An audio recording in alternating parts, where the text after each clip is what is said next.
What's up guys, I'm Phoenix Master 1 and welcome to my in-depth analysis and review of the Hero Rises banner. I'll be going over the builds of these units and also the fodder and how you can use it. And a Hero Rises banner is easily one of the most high value FEH banners we have seen with really strong units, so most people are going to be summoning on this banner. And there's also a spark system, so you can guaranteed get a 5-star unit after 40 summons. So let us begin with Thorr. She is an Astro Mythic who can boost your defense, and she's a hybrid type of Mythic unit who can excel at combat as well as provide amazing support. So War God Mjölnir is her preferred weapon, which is effective on armored units, which makes her a really good unit to take care of a lot of commonly seen armor units. And Brave Hector and Ascended Idun do not have the armor weakness, but Thorr does end up having the weapon strangle advantage against them, and most of the time she can just kill them. This weapon gives her -1 special cooldown as well, and she can get +6 attack during the combat and inflict -6 attack debuff on foe during the combat, while also getting an auto follow-up attack. Also, if she's alone, then she can neutralize any kind of visible buffs of the opponent. So this is a dull all effect, which is going to be really useful in many game modes where buffs are used quite a lot. This weapon goes really well with her high attack stat and also her good mixed bulk, and it does have good synergy with her slotsy skill World Breaker. So this is an exclusive skill of her, so she can get special acceleration on each of the attack, doesn't matter if it's foe's attack or her own attacks, and she can provide the support to allies within 2 spaces as well. So you've probably seen Brave Lucina support a lot of tanks, mainly like Brave Ike for example, and Thorr can pretty much do that same thing but in the Aster season as a mythic unit, so she's not going to be occupying another slot that someone like Brave Lucina would. So she makes for a really good support unit for a lot of tanks and a lot of save tanks as well, who can protect her from all sorts of range opponents and melee opponents, and she can provide them with the special acceleration. And she herself can function really well with this slotsy skill because she does not have to run Heavy Blade or any kind of skill to accelerate her special. She can simply retaliate back with bonfires or even just function really well as a Galeforce unit in the player phase. She also has a pretty good slot skill in Flow Guard. As of making this video, she is the only unit who has got this skill, and this skill is only going to be active in the player phase, and it pretty much provides her with a partial null follow-up, so it disables any kind of effects which can stop her follow-up attacks. So this ends up having really good synergy with her auto follow-up from her Mjölnir, and it also inflicts the guard effect on the opponent. So player phase guard is actually really good because a lot of tanks run special fighter, Fallen Edelgard has got armored wall, and even now many units can use the Breath Sacred Seal. So you can prevent getting nuked by a special in retaliation by having Flow Guard. So this ends up being a really good slot B skill for Thorr that complements her playstyle, and she overall is a really solid Astro Mythic unit who can provide you with some good support with World Breaker as well as some good nuking potential with Bonfire, and also functioning as a Galeforce unit. I personally use Thorr a lot, and she's pretty much my most used mythic in terms of in actual combat, and the reason being is that she can just enable a lot of Wings of Mercy allies who have got Galeforce and free up their Flashing Blade or Heavy Blade. So in Aether Raid's offense, Thorr can basically initiate combat against the team and fall into the Wings of Mercy range of her allies, and then her allies can teleport, and because they're going to be using Wings of Mercy, obviously they're going to be within 2 spaces of her. So she can function really good as a Galeforce initiator in Aether Raid's offense, and also functions really well for providing support to the tanks by giving them these special charges. So if they're not running Special Fighter or a Breath Sacred Seal, they can easily try to run 4 cooldown specials like Ignis or maybe Glacies, and that can definitely go really well. So she's a really solid Astro Mythic unit that a lot of people are going to be finding use for, and even outside of Aether Raids, she is going to be a really solid unit because of her unique capabilities. Now as for Fodder, she does have Flow Guard, and like I said, she's the only unit who has got this skill, so she definitely becomes a pretty coveted fodder unit. But if you play Aether Raids, then I would definitely suggest not foddering her because each mythic merge adds to 16 lift per season, and that can be really good for ranking. But if you don't really care about Aether Raids, then Flow Guard can definitely be a pretty good fodder skill.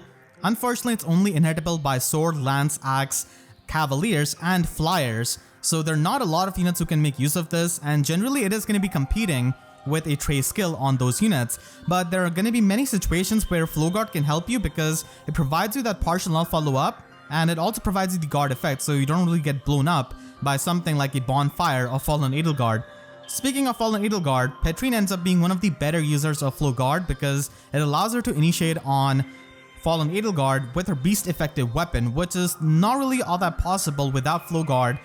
Legendary Secret is one of those units who can survive by using Flow Guard in the player phase, and this can help him in the melee matchups. Now, Crusader's Ward does help him in the range matchups, but if you want to survive against a lot of melee, safe tanks, then Flow Guard helps him tremendously, and also helps him with his auto follow-up weapon, so it's the same thing as Thorr basically.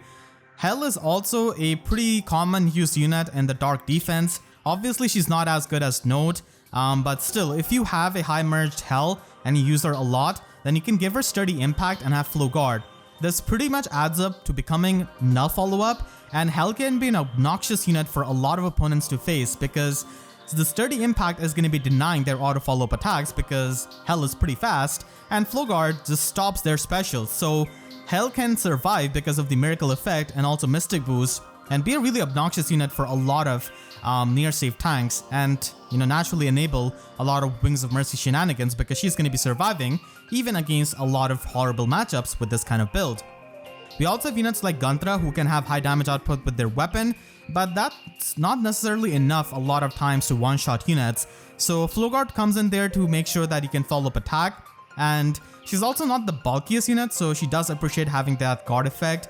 Sita and Claire are both units who have got Flashing Blade weapon refines, so they can function really well with Flow Guard as well because they're not the bulkiest unit, and this does allow them to have that follow-up negation and double a lot of the armor units which have follow-up negation weapons. Summer Sita's performance just improves so much by having Flow Guard because her matchup against Brave Hector increases tremendously. She's not going to be dying to that bonfire immediately, and it just helps her a lot in destroying a lot of the near safe tanks like Brave Hector for example, and many others who do rely on their specials.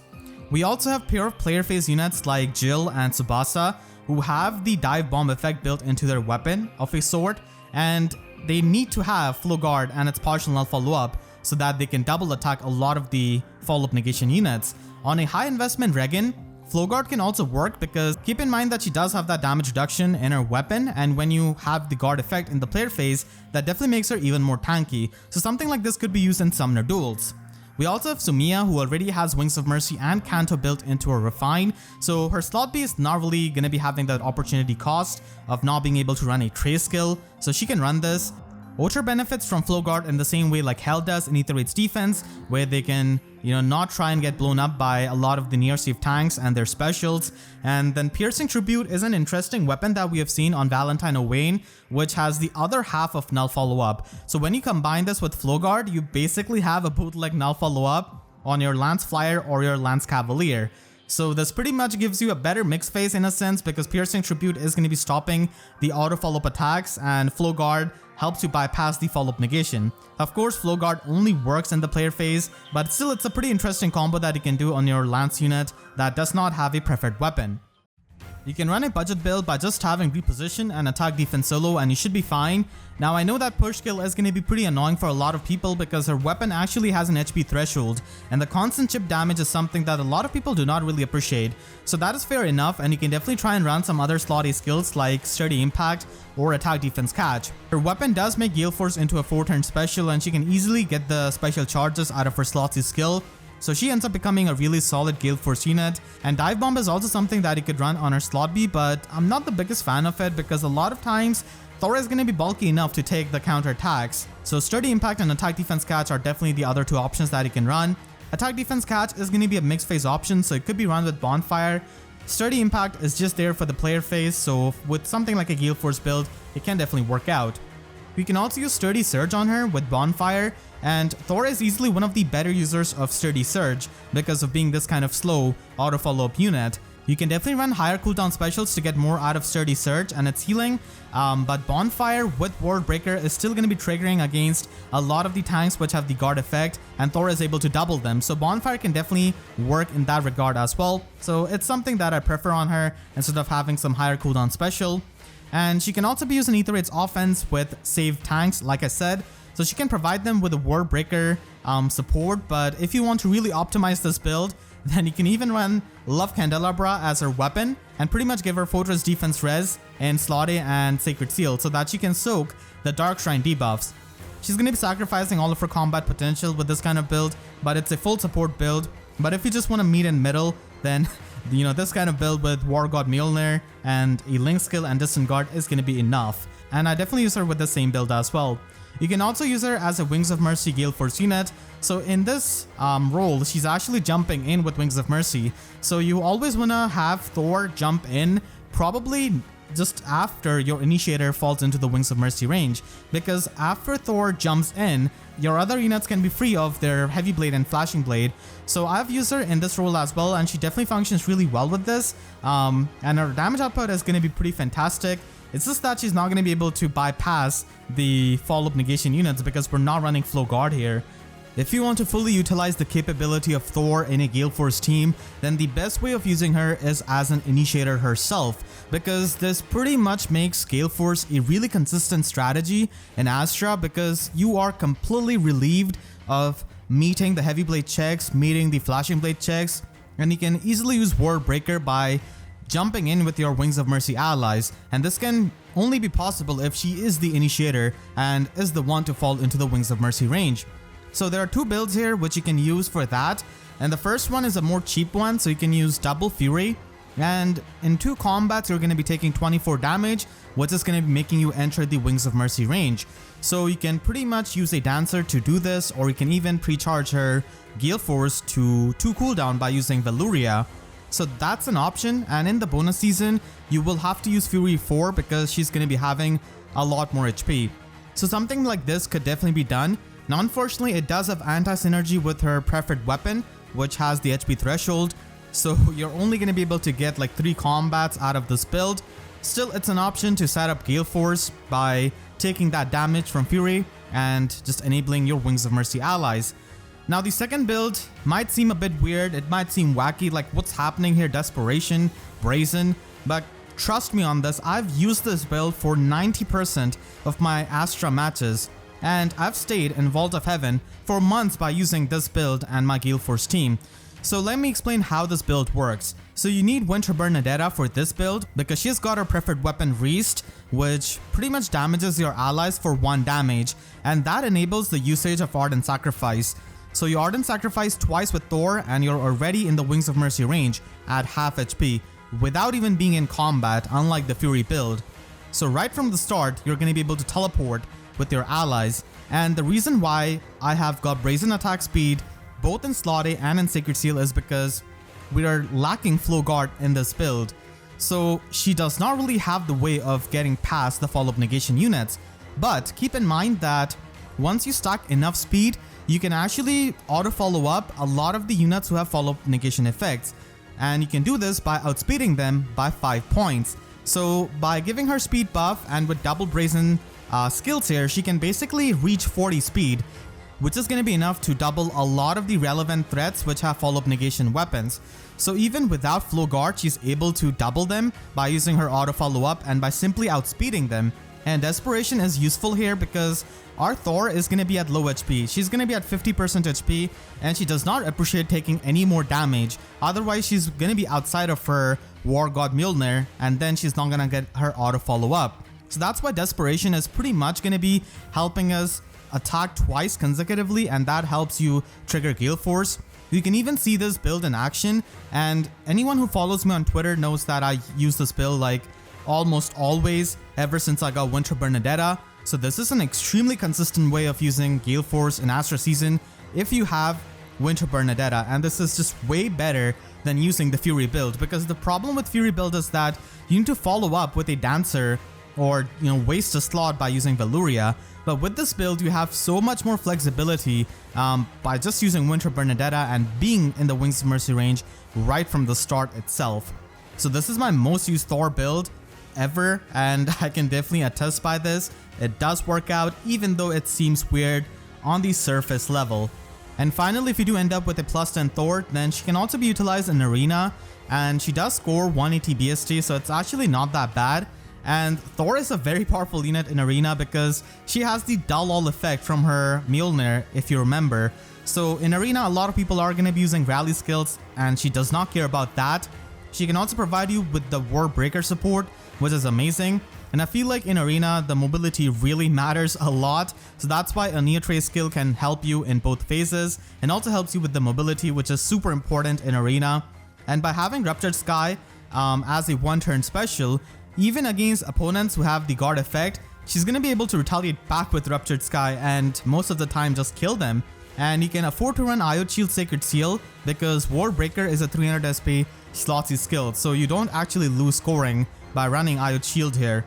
So most of the time plus attack IV is going to be helpful, but I can definitely see if you are in Vault of Heaven and if you face a lot of hardy fighter armors, then the plus speed IV can actually help you by the same logic that I explained of how you can bypass follow-up negation without even running flow guard.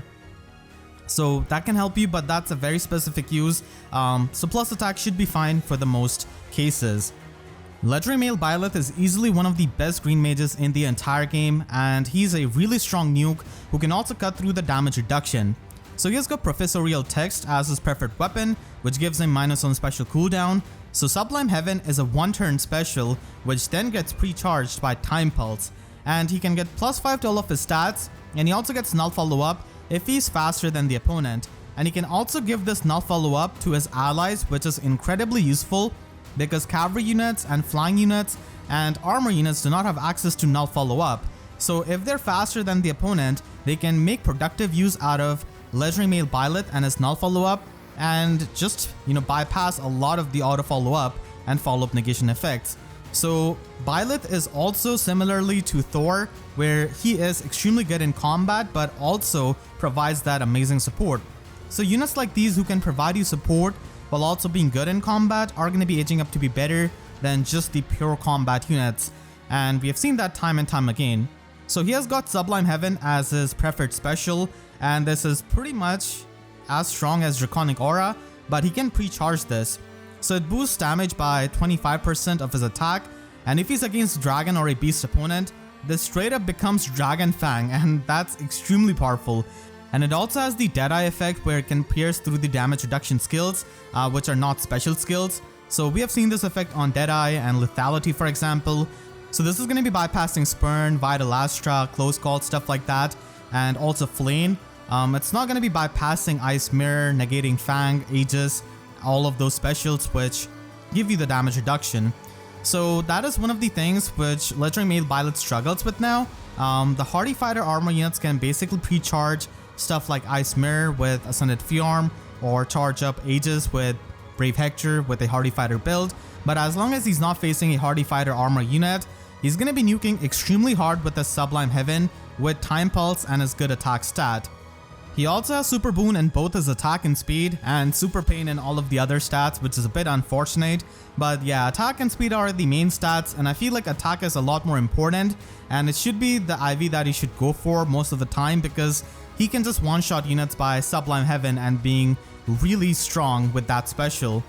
He also has Attack Defense Ideal in his base kit, which definitely makes him a bit more bulky along with little attack resistance, and then Time Pulse is pretty much his best slotsy skill. Pre-charging Sublime Heaven helps you bypass the armor units and the tanks that have guard effect, so you don't really have to depend on the special to go off on the follow-up attack, and you can just start with the special itself and nuke them right away.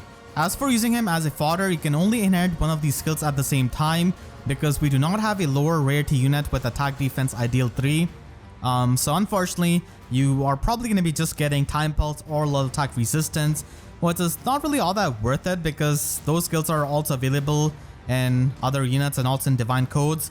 So it doesn't really make him that unique of a fodder unit compared to Thorr, who is the only unit with Flow Guard. So most people are not going to be foddering him off right away, but still if you want to, Time Pulse can be run with a lot of Vital Astra users or units who have got -1 special cooldown weapon. So similar to Byleth, they can just pre-charge their 2 cooldown special or even bring down Galeforce's cooldown to 4. And low attack resistance is only going to be used on slow mages. Overall, Legendary Male Byleth is an extremely strong green mage who can cut through the damage reduction by using Sublime Heaven, which certainly makes him unique because we don't really have a magical equivalent of Lethality or Deadeye, which means that he can just shred through stuff like Fallen Edelgard without any kind of trouble with this power and the special. And you can also take out a lot of the other tanks and not even give them the chance of, counter-attacking, because he can run Wind Sweep with the null follow-up in his weapon, and also provides valuable null follow-up support from his weapon. It's pretty much drive null follow-up, which is really unique in the game itself, and there's not really any other unit who can do this kind of effect and support their allies. So if you use him with a lot of fast allies who are not able to naturally get null follow-up, then you can definitely make fantastic use of this. And this could also be used in Arena, where if you do plus and merge him, in the water season, if you're using Yanfei for example, you don't really need to run null follow-up on slot B of Yanfei. You can simply always keep him within 2 spaces of Byleth and just double down on your damage reduction by running, more stuff like Close Call on your Yanfei. So something like that is possible, and he's definitely a really useful Arena merge project for the people who do not have a lot of merged legendary units, because he's really strong for taking out legendary Dimitri, legendary Chrom, and units like that in the water season, and he also provides that good support. He can score 185 BST with his pair up effect in Arena, so he's a decent scoring Arena unit, but not the highest in terms of the water legendaries, because we recently got legendary Sita who does, score higher than him, but overall I would say that legendary male Byleth is the better unit than her. So if you want to build him up, there's really not much you have to do. You can just run Blade Session and reposition, and he can definitely just rock his default build for a lot of the in-game content, because it actually makes him a lot more bulky, because he can effectively hit like 40 defense with this build, and that makes him one of the more bulky green mages. But if you just want to commit to running Wind Sweep, then you can definitely do that, and you can definitely run a speed boosting skill like Sparrow. So he has null follow-up built into this weapon, which means that you can always combo this up with Wind Sweep so that he can double attack through Wind Sweep and not really get counter-attacked. Of course, this does loses out a bit of its value if you face null counter disrupt units like Ascended Fiarm, but still it does work out against a lot of the other opponents. And Attack IV is definitely something I prefer, because it's much better to kill an opponent in a single hit than trying to outspeed them and maybe use their Wind Sweep. So that is definitely preferred. And if you want to invest even more into him, then Attack Speed Ideal 4 is the ideal skill on him, so that he can get the maximum offenses, and something like this could definitely be run in Arena to just max out his offenses so that he can hit extremely hard against the plus 10 units that you're going to be facing there. Any kind of rally that can boost up the speed is going to be the better option on him, because the drive null follow-up that he gives to his allies depends on their speed stat, so it's better to double down on that effect and boost their speed further so that they can make use of that effect. I've already made a full guide on Ninja Corrin with gameplay and everything else, so you can check that out in the description down below, right below that like button, as she was the free unit that everyone was given out. So I'm just covering the banner units which were not given out for free. And the final unit in this banner is actually going to be Desert Azura. So she is a Green Mage Cavalier Dancer, which makes her extremely unique because she's the second Cavalry Dancer after Duo Sigurd, and she completely blows Duo Sigurd out of the water in terms of support and also in terms of having a better dance in Grey Waves. So she has got Dancing Flames, which pretty much buffs up any kind of adjacent ally that she refreshes for +6 to all of their stats, and she can herself get +6 attack and speed during the combat if she's above 25% HP. And Grey Waves is pretty standard that we have seen on Legendary Azura before. It just gives extra 1 movement to your flying and infantry allies that she refreshes. And she actually ends up having pretty good offenses for a dancer by having 37 base attack and 39 base speed, and also having a super boon in both of them. So she can actually hit surprisingly hard for a dancer.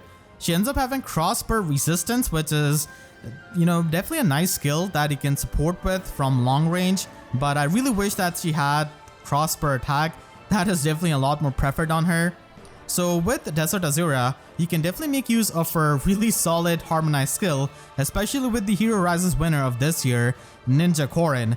So her harmonized skill only works on units from Fates and Path of Radiance, so this effect can basically grant another action to those allies who have the highest HP within 2 spaces of her, and if they've already acted.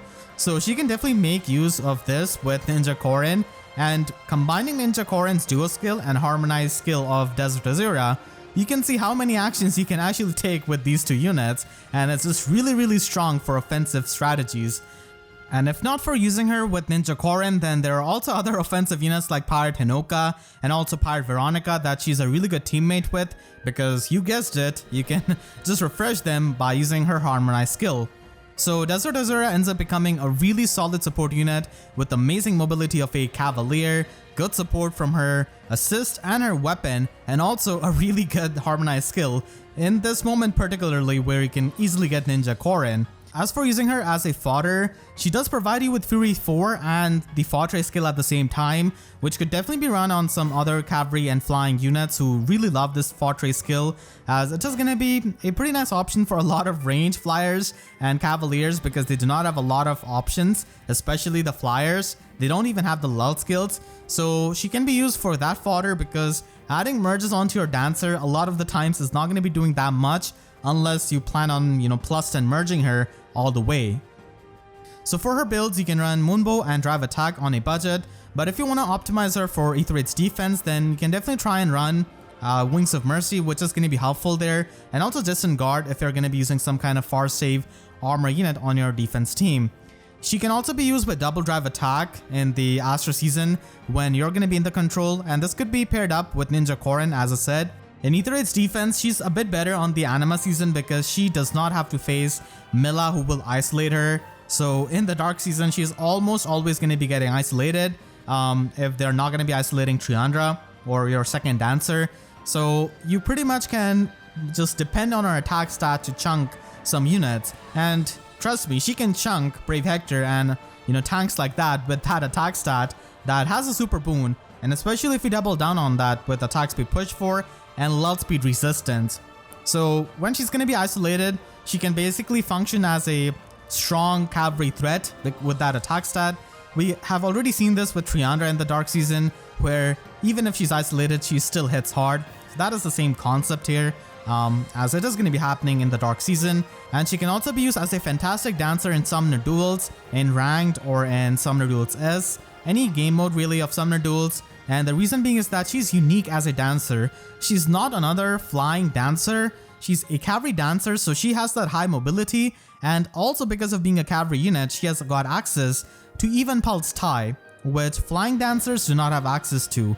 So she can HP stack so that she can make use of even Pulse Tie. And this is going to be enough to pulse down Yure's, Legendary Lilinas, Regan, and a lot of those units who are usually going to be having less HP than Azura.